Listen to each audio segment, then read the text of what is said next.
اما بعد فاعوذ باللہ من الشیطان الرجیم بسم اللہ الرحمن الرحیم۔ شیخ طریقت امیر اہل سنت بانی دعوت اسلامی حضرت علامہ مولانا ابو بلال محمد الیاس عطار قادری رضوی دامت برکاتہم العالیہ کے ملفوظات کا تحریری گلدستہ امیر اہل سنت سے جھوٹ کے بارے میں 24 سوال جواب۔ دعائے خلیفہ امیر اہل سنت۔ یا رب المصطفیٰ، جو کوئی 17 صفحات کا رسالہ امیر اہل سنت سے جھوٹ کے بارے میں 24 سوال جواب پڑھ یا سن لے، اسے ہمیشہ سچ بولنے اور جھوٹ سے بچنے کی توفیق عطا فرما اور اسے بے حساب بخش دے، آمین بجاہ خاتم النبیین صلی اللہ علیہ وآلہ وسلم۔ درود شریف کی فضیلت۔ حضرت شیخ ابو بکر شبلی رحمت اللہ علیہ ایک روز بغداد معلی کے جید عالم حضرت ابو بکر بن مجاہد رحمت اللہ علیہ کے پاس تشریف لائے۔ انہوں نے فوراً کھڑے ہو کر ان کو گلے لگا لیا اور پیشانی چوم کر بڑی تعظیم کے ساتھ اپنے پاس بٹھایا۔ حاضرین نے عرض کیا، یا سیدی، آپ اور اہل بغداد آج تک انہیں دیوانہ کہتے رہے ہیں، مگر آج ان کی اس قدر تعظیم کیوں؟ جواب دیا، میں نے یوں ہی ایسا نہیں کیا، الحمدللہ آج رات میں نے خواب میں یہ ایمان افروز منظر دیکھا کہ حضرت ابو بکر شبلی بارگاہ رسالت میں حاضر ہوئے تو سرکار دو عالم صلی اللہ علیہ وآلہ وسلم نے کھڑے ہو کر ان کو سینے سے لگا لیا اور پیشانی کو بوسہ دے کر اپنے پہلو میں بٹھا لیا۔ میں نے عرض کی، یا رسول اللہ صلی اللہ علیہ وآلہ وسلم، شبلی پر اس قدر شفقت کی وجہ؟ اللہ پاک کے محبوب صلی اللہ علیہ وآلہ وسلم نے غیب کی خبر دیتے ہوئے فرمایا کہ یہ ہر نماز کے بعد یہ آیت پڑھتا ہے، لَقَدْ جَاءَكُمْ رَسُولٌ مِّنْ أَنفُسِكُمْ عَزِيزٌ عَلَيْهِ مَا عَنِتُّمْ حَرِيصٌ عَلَيْكُمْ بِالْمُؤْمِنِينَ رَءُوفٌ رَحِيمٌ۔ 11 سورہ توبہ آیت 128۔ اور اس کے بعد مجھ پر درود پڑھتا ہے، صلو علی الحبیب صلی اللہ علی محمد۔ سوال، کسی کے اچانک انتقال پر اس کے قریبی رشتہ دار کو بلانے کے لیے کہا جاتا ہے کہ بہت بیمار ہے، آپ جلدی گھر آ جائیں، حالانکہ جس کو بیمار بتایا جا رہا ہوتا ہے اس کا انتقال ہو چکا ہوتا ہے۔ یہ اس لیے بولا جاتا ہے تاکہ قریبی عزیز کو تکلیف نہ ہو۔ ایسا کرنا کیسا؟ جواب، یہ جھوٹ ہے، لہذا اس طرح کہنے سے احتیاط کرنی چاہیے۔ اس کی جگہ یوں کہہ دیا جائے کہ ایمرجنسی ہے، جلدی آ جائے۔ اب ایمرجنسی میں سخت بیماری بھی آ جائے گی اور فوتگی بھی شامل ہوگی۔ یہ ایک محتاط جملہ ہے، مگر لوگ سمجھتے نہیں اور خوامخواہ گناہوں بھرے الٹے سیدھے جملے بول دیتے ہیں، حالانکہ ان کا آلٹرنیٹ یعنی متبادل موجود ہوتا ہے، لیکن اس کی طرف توجہ ہی نہیں کرتے۔ اللہ پاک سے ڈرنا چاہیے۔ آج کسی اور کی موت کی خبر دے رہے ہیں، کل ہماری موت کی خبر بھی عام ہو جائے گی۔ مرنا تو سب نے ہے، کسی کو موت سے فرار نہیں ہے، لہذا ہمیشہ سچ بولنا چاہیے۔ سوال، آج کل ہم یہ دیکھتے ہیں کہ لوگ بات بات پر جھوٹ بول رہے ہوتے ہیں اور معاشرے میں جھوٹ کو بہت معمولی سمجھا جانے لگا ہے، بلکہ بعض لوگ جھوٹ بولنے کو اچھا سمجھتے ہیں۔ تو اس حوالے سے آپ کچھ رہنمائی فرما دیجئے تاکہ ہمارے معاشرے میں جھوٹ کی برائی ختم ہو جائے۔ جواب، واقعی معاشرے میں جھوٹ بہت زیادہ عام ہے اور بات بات پر جھوٹ بولا جاتا ہے۔ مثلا لوگ تجارت میں جھوٹ بولتے ہیں، ملازمت میں جھوٹ بولتے ہیں، ملازم رکھنا ہے تو جھوٹ بولتے ہیں، اگر کسی نے ملازم رہنا ہے تو وہ جھوٹ بولے گا، خریداری کرنی ہے تو جھوٹ بولیں گے اور مذاق میں بھی جھوٹ بولیں گے۔ تو یوں قدم قدم پر جھوٹ بولا جا رہا ہے۔ بعض جھوٹ ایسے ہوتے ہیں جن کا خود پتہ چل جاتا ہے کہ میں جھوٹ بول رہا ہوں، اور بعض اوقات بالکل توجہ نہیں ہوتی اور بندہ جھوٹ بول رہا ہوتا ہے۔ جیسا کسی کی طبیعت بہت خراب ہے تو اب اگر اس سے پوچھیں گے کہ کیا حال ہے، طبیعت کیسی ہے، تو وہ بولے گا ٹھیک ہوں، اب اگر اس کی توجہ اپنے مرض کی طرف بھی ہے کہ میں ٹھیک نہیں ہوں، بیمار پڑا ہوں اور بخار میں تپ رہا ہوں، اور پھر بھی وہ ٹھیک ہوں کہہ رہا ہے، تو یہ جھوٹ ہے۔ یہاں تک کہ اگر اس نے اس ذہن سے الحمدللہ کہا کہ میں ٹھیک ہوں، جیسا کہ لوگ ٹھیک ہوں کے معنی میں بھی الحمدللہ کہتے ہیں، تو اب یہ بھی جھوٹ ہے۔ جب بندہ بیمار ہوتا ہے تو لوگ پوچھتے ہیں کیا حال ہے؟ اب پوچھنے والے بھی رسمی پوچھ رہے ہوتے ہیں، ورنہ اگر مریض ایسوں کے سامنے اپنی بیماری کی فائل کھولے تو وہ اس کے متحمل نہیں ہوں گے اور اسے برداشت نہیں کریں گے۔ ایسے موقع پر مریض کی توجہ اللہ پاک کی نعمتوں کی طرف ہو۔ مثلاً میں مسلمان ہوں، تو اب وہ حال پوچھے جانے پر اپنے مسلمان ہونے کے تصور سے الحمدللہ کہے تو بچت ہو جائے گی، ورنہ ٹھیک ہوں کے معنی میں الحمدللہ کہے گا تو یہ جھوٹ قرار پائے گا۔ اسی طرح تاجر اپنے مال کی تعریف میں پتہ نہیں کیا کیا بول رہا ہوتا ہے، اور بعض اوقات تو مال بیچنے کے لیے صریح یعنی کھلے جھوٹ بول رہا ہوتا ہے۔ مثلاً اتنے میں تو مجھے وارا نہیں کھاتا، یعنی بچت نہیں ہوتی، اتنے میں تو مجھے پڑا نہیں ہے، اور اتنے میں تو میری خرید بھی نہیں ہے۔ پھر وہ گاہک کو خرید بھاؤ، بلکہ بعض اوقات تو خرید بھاؤ یعنی جس ریٹ میں خریدی سے کم میں بھی دے دیتا ہے، بعض اوقات تو خرید بھاؤ یعنی جس ریٹ میں خریدی سے کم میں بھی دے دیتا ہے، حالانکہ خرید بھاؤ کچھ اور ہوتا ہے، مگر وہ اسے خرید بھاؤ بتا کر جھوٹ بول رہا ہوتا ہے۔ یوں ہی اگر کوئی دکان پر ریزگاری یعنی کھلے پیسے لینے آیا تو جھوٹ بولیں گے کہ نہیں ہے، حالانکہ ریزگاری کا ڈھیر لگا ہوتا ہے۔ اس معاملے میں تاجر یہ بھی بول سکتے ہیں کہ ہمیں خود اس کی ضرورت پڑے گی، مگر چونکہ اس طرح کہنے سے اگلا بحث کرے گا کہ میرے کو دے دو، مجھے بہت ضرورت ہے، تو اس لیے جھوٹ بول کر ٹال دیتے ہیں۔ یاد رہے، جھوٹ بولنے کا عذاب برداشت نہیں ہو پائے گا، لہذا جھوٹ نہ بولیں۔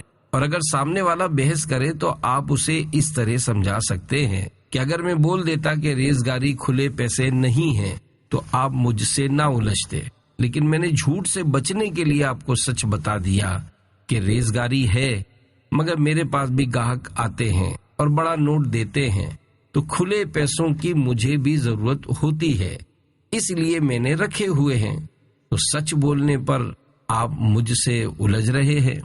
بہرحال لوگ بات بات پر جھوٹ بولتے ہیں، جیسا کہ کہیں پہنچنے میں دیر ہو گئی تو جب پوچھا جائے گا کہ کیوں دیر ہو گئی تو اس کا بھی کوئی نہ کوئی بہانہ تلاش لیں گے کہ فلاں مل گیا تھا یا پیٹ میں درد ہو گیا تھا وغیرہ، حالانکہ لیٹ ہونے کی وجہ پیٹ میں درد ہونا نہیں تھا، کیونکہ پیٹ میں درد ہوتے ہوئے قدم کس طرح چلتے رہے، بلکہ لیٹ یوں ہوئے کہ گھر سے نکلے ہی دیر سے تھے۔ بعض اوقات لیٹ ہونے پر یہ بھی کہہ دیا جاتا ہے کہ ٹریفک میں پھنس گیا تھا اس لیے لیٹ ہوا، حالانکہ آپ جب گھر سے نکلے تھے تب ہی لیٹ ہو گئے تھے اور ٹریفک میں پھنس کر مزید لیٹ ہو گئے۔ تو یوں آپ ٹریفک میں پھنسنے کی وجہ سے لیٹ نہیں ہوئے، بلکہ گھر سے لیٹ نکلنے کی وجہ سے لیٹ ہوئے۔ یاد رکھیے، جس کو جلدی پہنچنا ہوتا ہے وہ گھر سے جلدی نکلتا ہے، لیکن دینی کام میں خاص طور پر بندہ لیٹ ہو ہی جاتا ہے۔ اگر کوئی اجتماع یا مدنی مذاکرے میں لیٹ پہنچتا ہے تو وہ بھی ٹریفک میں پھنسنے کا بہانہ بناتا ہے۔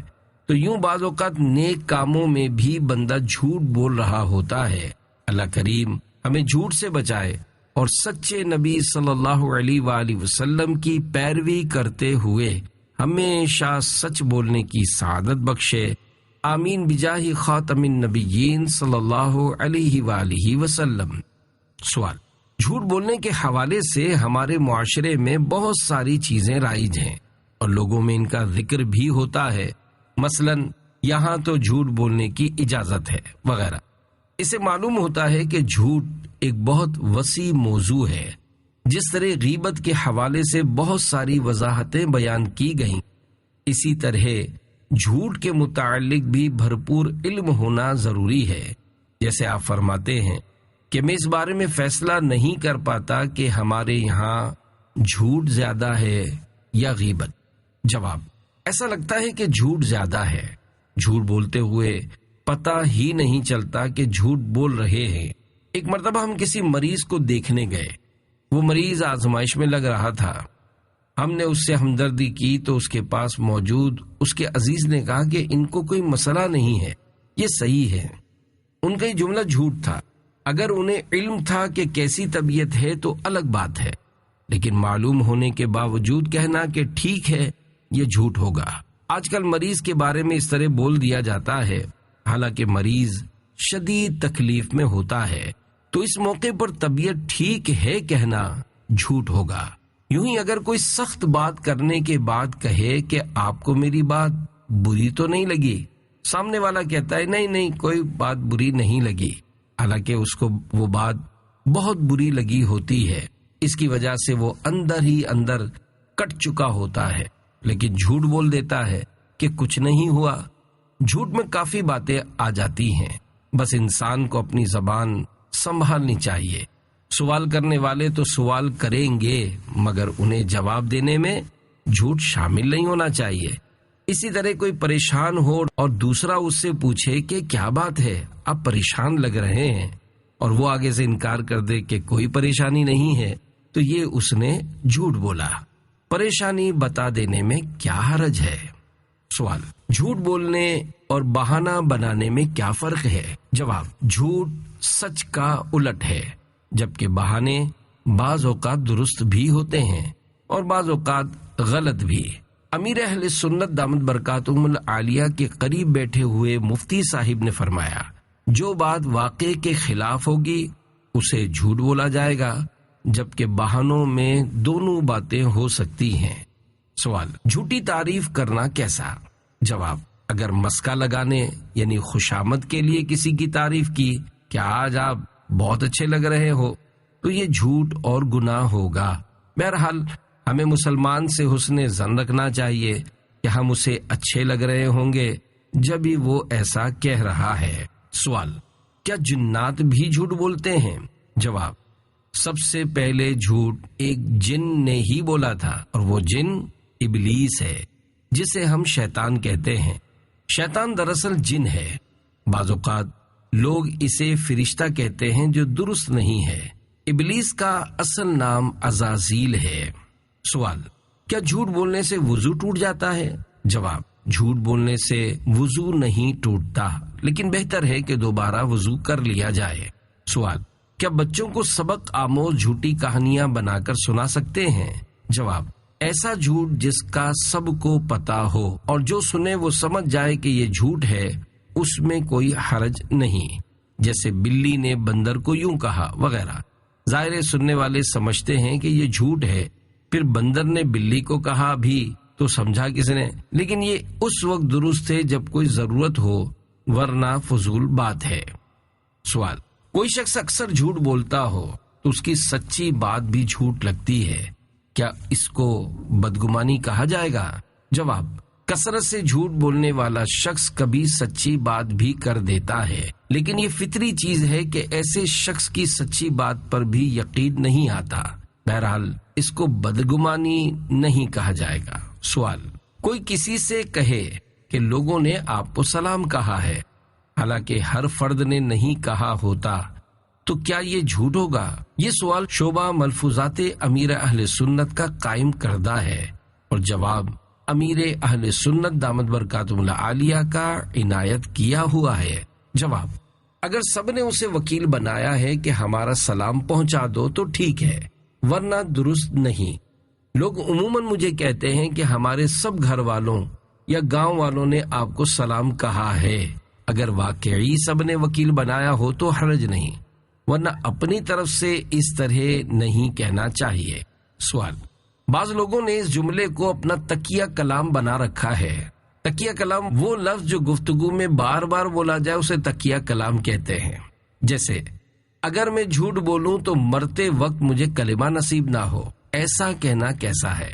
جواب: جملہ تو بہت خطرناک ہے اور بڑی جرت مندی ہے، ایمان کی جسے کوئی اہمیت ہی نہیں ہے کہ جھوٹ بولوں تو ایمان پر خاتمہ ہی نہ ہو، ایسی بات تو کبھی خواب میں بھی نہیں بولنی چاہیے۔ اس کے حکم میں تفصیل ہے، ایسا جملہ نہ بولا جائے۔ سوال: اگر کسی انسان نے 3 مرتبہ جھوٹی بات پر قرآن پاک اٹھایا تو اس کا کیا گناہ ہے؟ جواب: قرآن کریم کی قسم کھانا قسم ہے، البتہ صرف قرآن کریم اٹھا کر یا اس پر ہاتھ رکھ کر کوئی بات کرنا قسم نہیں۔ فتاوی رضویہ جلد 13 صفحہ 574 پر ہے۔ جھوٹی بات پر قرآن مجید کی قسم اٹھانا سخت عظیم کبیرہ گناہ ہے، اور سچی بات پر قرآن عظیم کی قسم کھانے میں حرج نہیں، اور ضرورت ہو تو اٹھا بھی سکتا ہے، مگر یہ قسم کو بہت سخت کرتا ہے، کسی خاص ضرورت کے بغیر نہیں اٹھانی چاہیے۔ سوال: مذاق میں جھوٹ بولنا کیسا؟ جواب: مذاق میں جھوٹ بولنے سے متعلق چند روایات ملاحظہ کیجیے۔ سرکار علی وقار صلی اللہ علیہ وآلہ وسلم نے ارشاد فرمایا، بندہ پورا مومن نہیں ہوتا جب تک مذاق میں بھی جھوٹ کو نہ چھوڑ دے اور جھگڑا کرنا نہ چھوڑ دے اگرچہ سچا ہو۔ نبی کریم صلی اللہ علیہ وآلہ وسلم نے ارشاد فرمایا، جو بات کرتا ہے اور لوگوں کو ہنسانے کے لیے جھوٹ بولتا ہے اس کے لیے ہلاکت ہے، یعنی بربادی اور تباہی ہے۔ پیارے آقا صلی اللہ علیہ وآلہ وسلم نے ارشاد فرمایا، بندہ بات کرتا ہے اور محض اس لیے کرتا ہے کہ لوگوں کو ہنسائے، لیکن وہ اس کی وجہ سے جہنم کی اتنی گہرائی میں گرتا ہے جو آسمان اور زمین کے درمیانی فاصلے سے بھی زیادہ ہے، اور زبان سے جتنی لغزش یعنی غلطی ہوتی ہے یہ اس لغزش سے زیادہ ہے جو قدم سے ہوتی ہے۔ سوال: کسی کو ہنسانے کے لیے مذاق میں جھوٹ، غیبت یا تہمت کا سہارا لے سکتے ہیں؟ جواب: جی نہیں، ایسا کرنا گناہ ہے۔ آج کل جھوٹے چٹکلے یعنی مذاق بہت چل رہے ہیں، یہ سب گناہ ہیں۔ جیسے کامیڈین لوگوں کو ہنساتے ہیں، یا کتابوں اور اخباروں میں ویسے ہی بے مقصد چٹکلے لکھے ہوتے ہیں جن کا مقصد صرف سامنے والے کو ہنسانا ہوتا ہے، یہ نہیں ہونے چاہیے۔ روایت میں ہے، جو لوگوں کو ہنسانے کے لیے جھوٹی بات کرتا ہے تو وہ جہنم کی گہرائی میں گرتا ہے۔ البتہ بعض جھوٹے چٹکلے ایسے بھی ہوتے ہیں جن سے مقصود ہنسانا نہیں ہوتا بلکہ عبرت یا سبق آموز بات سمجھانا ہوتا ہے، اور سنانے کی نیت بھی یہی ہوتی ہے، تو ان میں جواز کی گنجائش ہوگی۔ سوال: کیا دو دوستوں کے درمیان صلح کروانے کے لیے جھوٹ بول سکتے ہیں؟ جواب: لفظ صلح کے لام پر پیش نہیں بلکہ یہ ساکن ہے، یعنی صلح۔ جھوٹ بولنے کی صورت تو موجود ہے، مگر جب تک بغیر جھوٹ بولے صلح ممکن ہو تو جھوٹ نہ بولا جائے۔ ہر صورت میں جھوٹ بولنے کی اجازت نہیں ہے۔ اگر سب راستے بند ہو گئے اور سچ بولیں گے تو صلح نہیں ہوگی، تو اب جھوٹ کی گنجائش نکلے گی، لیکن اب بھی اگر توریا سے کام ہو سکتا ہے، لفظ توریا کا مطلب ہے لفظ کا دوسرا کوئی دور کا معنی مراد لینا، تو اسی سے کام چلائے، صریح یعنی واضح جھوٹ نہ بولے۔ یہ سب احتیاطیں وہی کر سکے گا جس کو علم ہوگا۔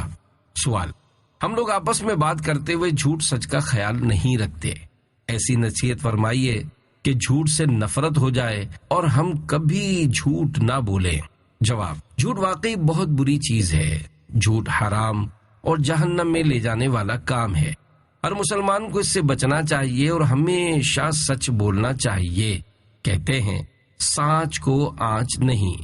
ام المومنین حضرت بی بی عائشہ صدیقہ رضی اللہ عنہا فرماتی ہیں، رسول اکرم صلی اللہ علیہ وآلہ وسلم کو جھوٹ سے زیادہ ناپسند کوئی چیز نہیں تھی۔ جب آپ صلی اللہ علیہ وآلہ وسلم کسی کے جھوٹ پر آگاہ ہوتے، اگرچہ وہ جھوٹ چھوٹا سا ہوتا، تو اس جھوٹ بولنے والے کو اپنے قلب اطہر یعنی مبارک دل سے نکال دیتے، یہاں تک کہ حضور صلی اللہ علیہ وآلہ وسلم جان لیتے کہ اس نے توبہ کر لی ہے۔ سرکار نامدار صلی اللہ علیہ وآلہ وسلم نے فرمایا، جب بندہ جھوٹ بولتا ہے تو اس کی بدبو سے فرشتہ 1 میل دور ہو جاتا ہے۔ جھوٹ سے بچنے کے لیے جھوٹ بولنے کے آدابات اور سچ بولنے کے فضائل کی معلومات حاصل کیجیے، اور اس کے لیے بحر شریعت کے 16ویں حصے میں موجود جھوٹ کا بیان نیز احیاء العلوم کی 3 جلد کا مطالعہ کیجیے۔ ان میں جھوٹ کے متعلق کافی تفصیلات موجود ہیں۔ انشاءاللہ جھوٹ سے نفرت پیدا ہوگی۔ اللہ کریم ہم سب کو سچے نبی صلی اللہ علیہ وآلہ وسلم کے صدقے سچا بنا دے۔ مارکیٹ میں دکانداری کرتے ہیں جہاں جھوٹ کی بہت زیادہ مداخلت ہوتی ہے، اس سے بچنے کا کوئی طریقہ ارشاد فرما دیجئے۔ جواب: جب روزہ رکھتے ہیں تو بھوک اور پیاس لگتی ہے، مگر پھر بھی روزہ رکھ لیتے ہیں، اور تراویح پڑھنے کا پختہ عزم ہوتا ہے تو تراویح پڑھنے میں بھی کامیاب ہو جاتے ہیں، تو اسی طرح جھوٹ سے بچنے کا پختہ عزم کر لیں تو اس سے بھی بچ جائیں گے۔ جھوٹ بولنا چھوڑ دیں، چاہے سچ بولنے سے کروڑوں روپے کا نقصان ہو رہا ہو یا سودا خراب ہو رہا ہو تو ہونے دیں، کیا پتا کروڑوں روپے کا سودا طے ہوتے ہی ہارٹ فیل ہو جائے۔ زندگی کا کوئی بھروسہ نہیں ہے، اگر ہارٹ فیل نہ بھی ہو تو یہ کروڑ روپیہ کب تک کھا لیں گے؟ ایسا پیسہ دواؤں میں چلا جاتا ہے، ڈاکوؤں کے پاس، اور نہ جانے کہاں کہاں نکل جاتا ہے۔ بہرحال جھوٹ میں برکت نہیں بلکہ نحوست و بربادی ہے، اور جھوٹ بولنا جہنم میں لے جانے والا کام ہے، اس لیے جھوٹ کو اپنی ڈکشنری سے نکال دیجئے۔ یاد رکھیے، سچ بولنے والا ہمیشہ کامیاب ہوتا ہے۔ ایک محاورہ ہے، سانچ کو آنچ نہیں، یعنی سچ کو کوئی ضرر نہیں پہنچا سکتا۔ گاہک جاتا ہے تو چلا جائے، کوئی بات نہیں، سچ بولتے رہنے سے آہستہ آہستہ امیج قائم ہو جائے گا، حتیٰ کہ ایک وقت ایسا آئے گا کہ لوگ بولیں گے کہ یار یہ دکاندار سچا ہے، اور خود بخود آپ کی دکان پر گاہک بڑھنا شروع ہو جائیں گے۔ پھر آپ جو بولیں گے گاہک آنکھ بند کر کے مان لیں گے۔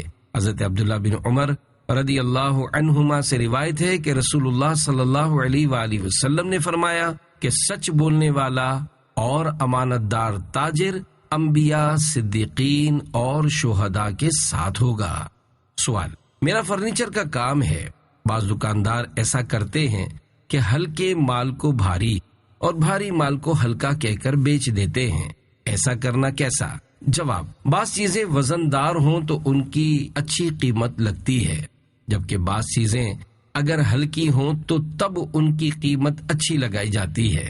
اگر کوئی شخص کسی چیز کو ہلکا یا بھاری کہہ کر بیچ رہا ہے اور گاہک کو معلوم ہے کہ کس چیز میں ہلکا یا بھاری کہہ رہا ہے، نیز کوئی دھوکے کی صورت نہیں ہے اور دکاندار جھوٹ بھی نہیں بول رہا، تو ایسا کرنا صحیح ہے۔ البتہ اگر وہ ہلکی چیز کو بھاری یا بھاری چیز کو ہلکی کہہ رہا ہے، یا گھٹیا کوالٹی یعنی معیار کی چیز کو اچھی کوالٹی کہہ کر بیچ رہا ہے اور جھوٹ و دھوکہ دہی سے کام لے رہا ہے، تو ایسا کرنا جائز نہیں ہے، کیونکہ جب گاہک کو معلوم ہوگا کہ مجھ سے دکاندار نے جھوٹ بولا ہے، دھوکہ دیا ہے یا چیز کے عیب کو چھپایا ہے، تو وہ چیز ہی نہیں لے گا، یا اگر لے گا تو دام کم کرے گا۔ جو دکاندار جھوٹ یا دھوکہ دہی سے کام لے گا وہ گناہگار ہوگا۔ سوال: آج کل مارکیٹ میں کسی بھی قسم کے دھوکے سے بچا نہیں جاتا، یہاں تک کہ پرانے اسپیئر پارٹس یعنی پرزوں کو نیا اور لوکل کو جینین پارٹس یعنی اصل پرزے کہہ کر بیچ دیا جاتا ہے، ایسا کرنا کیسا؟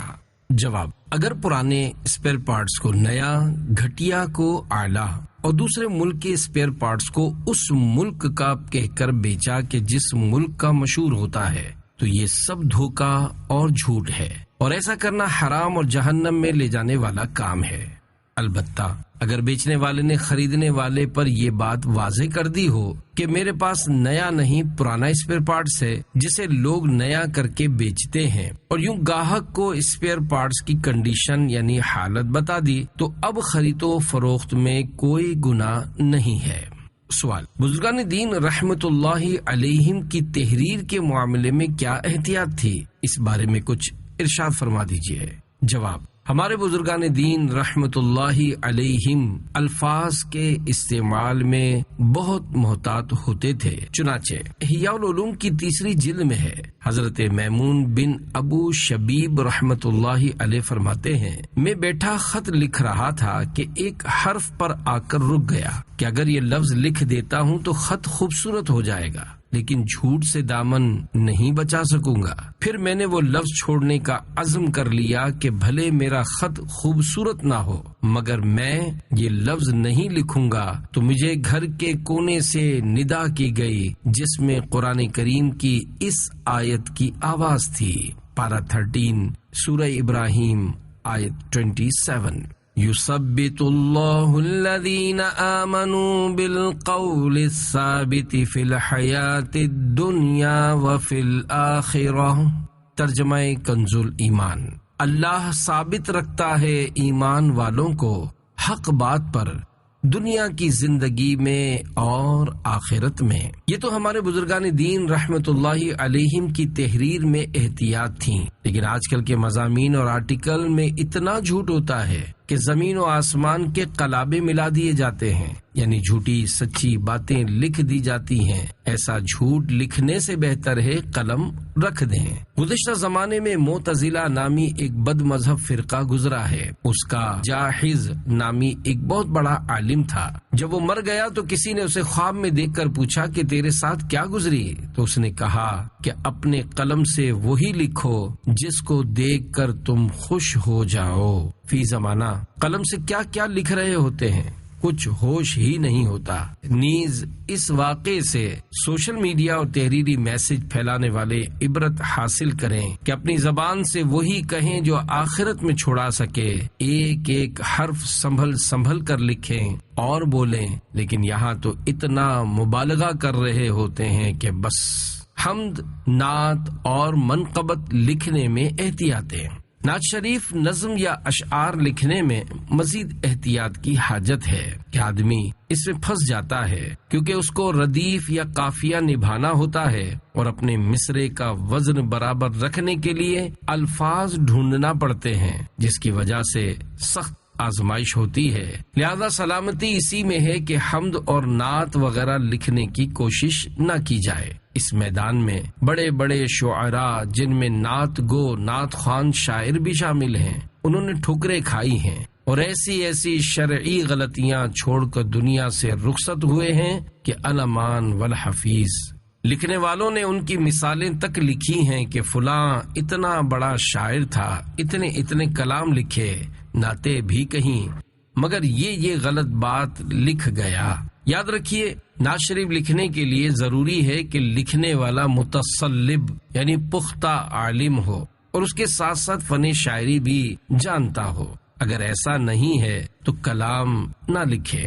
سوال: آپ نے ایک مدنی مذاکرے میں فرمایا تھا کہ میں روڈ پار کر کے ککری گراؤنڈ میں کھیلنے نہیں جاتا تھا کیونکہ میری والدہ نے منع کیا تھا۔ کچھ دن پہلے آپ کے ایک دوست سے میری ملاقات ہوئی تو انہوں نے ایک واقعہ بتایا کہ ہم ایک گلی میں کھیلا کرتے تھے، تو میں نے الیاس قادری سے کہا کہ چلو الیاس ککری گراؤنڈ میں کھیلتے ہیں۔ آپ نے فرمایا میری ماں نے منع کیا ہے۔ انہوں نے کہا ماں تو گھر میں ہے، ان کو کیا پتا؟ تو آپ نے فرمایا کہ نہیں، جھوٹ نہیں بولنا۔ پیارے مرشد کریم، میری آپ سے درخواست ہے کہ یہ واقعہ بچوں کو بتائیں تاکہ وہ جہاں بھی جائیں والدین کو بتا کر جائیں اور جھوٹ نہ بولیں۔ جواب: ککری گراؤنڈ اور ہمارے گھر کے درمیان ایک بہت بڑا روڈ واقع تھا۔ اس روڈ پر گاڑیاں بہت رفتار سے چلتی تھیں، اس لیے میری والدہ مجھے اس گراؤنڈ میں کھیلنے کے لیے جانے سے منع کرتی تھی تاکہ مجھے کسی قسم کی کوئی تکلیف نہ پہنچے۔ یقیناً یہ ان کی مجھ سے محبت تھی، نیز میں اپنی ماں سے جھوٹ نہیں بول سکتا تھا کیونکہ الحمدللہ مجھے بچپن سے ہی اللہ پاک سے ڈر لگتا تھا۔ سوال: جھوٹ اور چغلی سے بچنے کا طریقہ کیا ہے؟ جواب: انسان جھوٹ اور چغلی سے اس وقت بچ سکے گا جب اسے جھوٹ اور چغلی کی تباہ کاریوں کا علم ہوگا، اور یہ علم دینی کتب کا مطالعہ کرنے سے حاصل ہوگا۔ جھوٹ سے بچنے کی کوشش جاری رکھے اور اس کے ساتھ ساتھ اللہ پاک سے دعا بھی کرتا رہے۔ اللہ پاک کی رحمت سے امید ہے کہ جھوٹ اور چغلی سے چھٹکارا نصیب ہو جائے گا۔ اگر کوئی شخص یہ کہتا ہے کہ میں آہستہ آہستہ انہیں چھوڑوں گا، تو یہ خیال ذہن سے نکال کر فوراً ان گناہوں کو چھوڑ دے کہ موت کا کچھ معلوم نہیں کہ کس وقت آ جائے۔ لہذا انسان کو اپنے گناہوں سے جلد توبہ کر لینی چاہیے۔ ہاں، اگر کوئی زیادہ چائے پیتا ہے اور اس کے لیے چائے نقصان دہ بھی ہے اور وہ کہے کہ میں آہستہ آہستہ چائے چھوڑ دوں گا، تو یہ بات سمجھ میں بھی آتی ہے، جبکہ گناہوں کے معاملے میں آہستہ کا معاملہ ترک کر دینا چاہیے۔ اسی طرح اگر کوئی شراب پیتا ہے اسے بھی چاہیے کہ فوراً چھوڑ دے کہ اس کا پینا حرام و گناہ ہے۔ کسی گناہ کو آہستہ آہستہ چھوڑنے کی اجازت کوئی بھی عالم دین نہیں دے گا۔ مزید معلومات حاصل کرنے کے لیے مکتبۃ المدینہ کی کتاب غیبت کی تباہ کاریاں خرید کر مطالعہ کیجیے۔ اس کتاب کو پڑھنے سے انشاءاللہ علم میں اضافہ ہوگا۔ یاد رکھیے، علم ایک نور ہے اور گناہ اندھیرا ہے۔ جہاں علم کا نور آ جاتا ہے تو وہاں گناہوں کا اندھیرا باقی نہیں رہتا۔ سوال: جھوٹ کی تباہ کاریاں کتاب کب تک آئے گی؟ جواب: زندگی نے ساتھ دیا تو جھوٹ کی تباہ کاریاں کتاب لکھنے کا بھی ارادہ ہے، کیونکہ میں اس کی ضرورت بہت محسوس کرتا ہوں۔ پہلے خیال تھا کہ غیبت زیادہ ہے، مگر اب سمجھتا ہوں کہ جھوٹ غیبت سے بھی زیادہ ہے۔ بات بات پر جھوٹ بولنا عام ہو گیا ہے۔ ذمہ داران اور مبلغین کی بات کی جائے یا عوام و خواص کی، پتہ بھی نہیں چلتا اور منہ سے جھوٹ نکل رہا ہوتا ہے۔ اب میرے جیسا جو حساس یعنی سینسٹیو آدمی ہوتا ہے وہ بعض اوقات جان لیتا ہے کہ اس غریب کو پتہ بھی نہیں کہ یہ جھوٹ ہے، لیکن بہت مرتبہ بولنے کی ہمت نہیں ہوتی۔ کتاب میں مثالیں دے کر سمجھانے کا ذہن ہے، کبھی یاد آتا ہے تو کئی مثالیں اپنے پاس لکھ لیتا ہوں تاکہ اللہ پاک کی توفیق سے جب کتاب آئے گی تو انشاءاللہ اس میں ڈال دیں گے۔ بس اللہ پاک قبول کرے اور اخلاص بھی عطا فرمائے۔ سوال: کیا جھوٹے شخص کی کوئی نشانی ہے تاکہ اس سے بچا جا سکے؟ جواب: نشانی تو بعض اوقات غیر مسلم کی بھی پتہ نہیں چلتی۔ ایک مرتبہ میں کسی ملک میں تھا اور ہماری گاڑی سگنل پر رکی ہوئی تھی۔ اتنے میں چائے کے ہوٹل سے ایک نوجوان بھاگتا ہوا نکلا اور بڑے پرتفاق انداز سے مجھے السلام علیکم کہا۔ کسی نے مجھے بتایا کہ یہ غیر مسلم ہے۔ آج کل تو کسی کا مسلمان ہونا بھی معلوم نہیں ہوتا، کیونکہ مسلمان بھی غیر مسلموں جیسا لباس پہنتے ہیں اور ان کی طرح بال رکھتے ہیں۔ مسلمانوں کا تہذیب و تمدن بھی غیر مسلموں جیسا ہو گیا ہے۔ خدا کی پناہ، رہی بات جھوٹے شخص کی نشانی کی، تو جب وہ جھوٹ بولے گا تبھی معلوم ہو سکے گا کہ وہ جھوٹا ہے۔ اس کے علاوہ یہ بات کیسے معلوم ہو سکتی ہے؟ کیونکہ یہ کوئی پہیلی تو ہے نہیں جسے بوجھا جا سکے۔ حدیث پاک میں منافق کی یہ نشانیاں بیان کی گئی ہیں کہ وہ بات کرتا ہے تو جھوٹ بولتا ہے، وعدہ کرتا ہے تو وعدہ خلافی کرتا ہے، اور اس کے پاس امانت رکھوائی جائے تو خیانت کرتا ہے۔ یہ رسالہ پڑھ کر دوسرے کو دے دیجئے۔ شادی غمی کی تقریبات، اجتماعات، آراس اور جلوس میلاد وغیرہ میں مکتبۃ المدینہ کے شائع کردہ رسائل اور مدنی پھولوں پر مشتمل پمفلٹ تقسیم کر کے ثواب کمائیے۔